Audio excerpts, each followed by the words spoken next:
अस्सलाम वालेकुम, welcome back to my channel. आज मैं आपके लिए जो एक नई रेसिपी लाई हूँ वो स्ट्रॉबेरी जैम की है। बाज़ार में जिस तरह स्ट्रॉबेरी जैम मिलता है वही हम घर पर कैसे तैयार कर सकते हैं आज मैं आपको बताऊँगी। तो आपने रेसिपी को एंड तक देखना है। अगर अच्छी लगे तो लाइक शेयर और चैनल को सब्सक्राइब कर लें। चलिए शुरू करते हैं। इसके लिए मैंने स्ट्रॉबेरीज़ ली हैं 500 ग्राम। तो बहुत अच्छी स्ट्रॉबेरीज़ आजकल मार्केट में आ रही हैं। इनको मैंने बहुत अच्छे से धो लिया है एक बार। और अब हम इसकी कटिंग करेंगे। इसका टॉप पार्ट हम रिमूव कर देंगे, ये पत्ते वगैरह इसके हटा देंगे और स्ट्रॉबेरी को हम 4 पीसेस में डिवाइड कर लेंगे।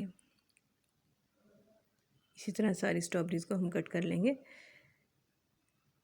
बाज़ार में ये जैम बहुत महंगा मिलता है, आप को अंदाज़ा ही होगा, लेकिन घर में हम बग़ैर केमिकल के ये जैम तैयार करेंगे। बहुत अच्छा और मज़ेदार, बाज़ार से अच्छा जैम तैयार होगा। और किस तरह स्टोर करना है ये भी मैं आपको एंड पे बता दूँगी। तो ये देखें, स्ट्रॉबेरीज़ को हमने कट कर लिया है।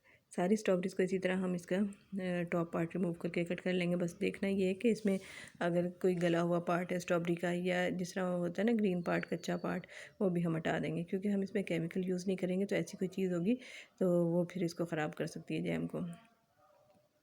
सारी स्ट्रॉबेरीज़ को मैंने काट लिया है। अब जिस पैन में हमने कुकिंग करनी है उसमें स्ट्रॉबेरीज़ शामिल कर देंगे।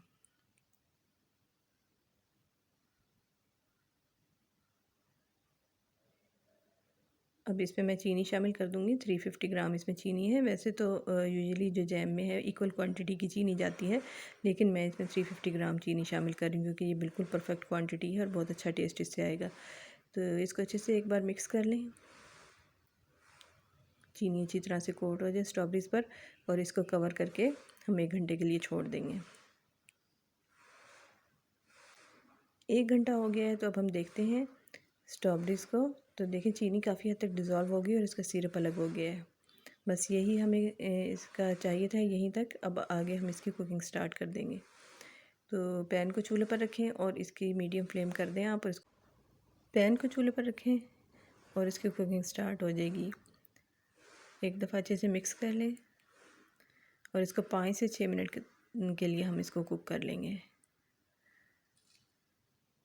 देखिए, 5 से 6 मिनट हो गए हैं स्ट्रॉबेरीज़ को कुक होते हुए, और ये काफ़ी हद तक सॉफ्ट हो गई हैं स्ट्रॉबेरीज़ हमारी। इसको हम स्पून की मदद से, इस पर ये जो वुडन स्पून मैं यूज़ कर रही हूँ, इसकी मदद से ही हम इसको थोड़ा थोड़ा मैश कर लेंगे। बाकी इसमें जो इंग्रेडिएंट्स जाएंगे, लेमन जूस हम इसमें शामिल करेंगे 2 टेबल स्पून, और इसके अलावा ये जेलेटिन पाउडर है 1 टेबल स्पून, ये शामिल कर देंगे। जेलेटिन पाउडर जो है, अगर आपके पास हो तो आप ज़रूर शामिल कीजिएगा, क्योंकि इससे बहुत अच्छा सा स्ट्रेच आता है, जैसे मार्केट में जैम मिलता है उसी तरह का बिल्कुल। अगर आपके पास ना हो तो फिर आप इसके बगैर भी बना सकते हैं, लेकिन ये अगर डालें तो बहुत अच्छा रिज़ल्ट आता है। तो अब हम इसको मज़ीद 5 से 7 मिनट के लिए कुक कर लेंगे, और इसको इसी स्पून की मदद से थोड़ा थोड़ा मैश करते जाएंगे। तो हल्के हल्के चंक्स इसमें बहुत अच्छे लगते हैं स्ट्रॉबेरी जैम में, और आपने देखा होगा बाज़ार के जैम में भी इसी तरह ही होते हैं। तो 5 से 7 मिनट कुक करने के बाद ये देखिए, जैम हमारा बिल्कुल अच्छे से रेडी हो गया है। इसको कैसे चेक करेंगे कि ये बिल्कुल कम्प्लीटली डन है? इसके लिए हम इस तरह अगर स्पून से गिराते हैं ना, तो आखिर में बिल्कुल ड्रॉप्स की शक्ल में, टुकड़ों की शक्ल में यानी गिरता है। तो दूसरा टेस्ट ये है कि ये प्लेट को मैंने थोड़ी देर के लिए फ्रीज़र में रखा। इस पर 1-2 ड्रॉप्स सब मैंने जैम के शामिल कर दिए हैं।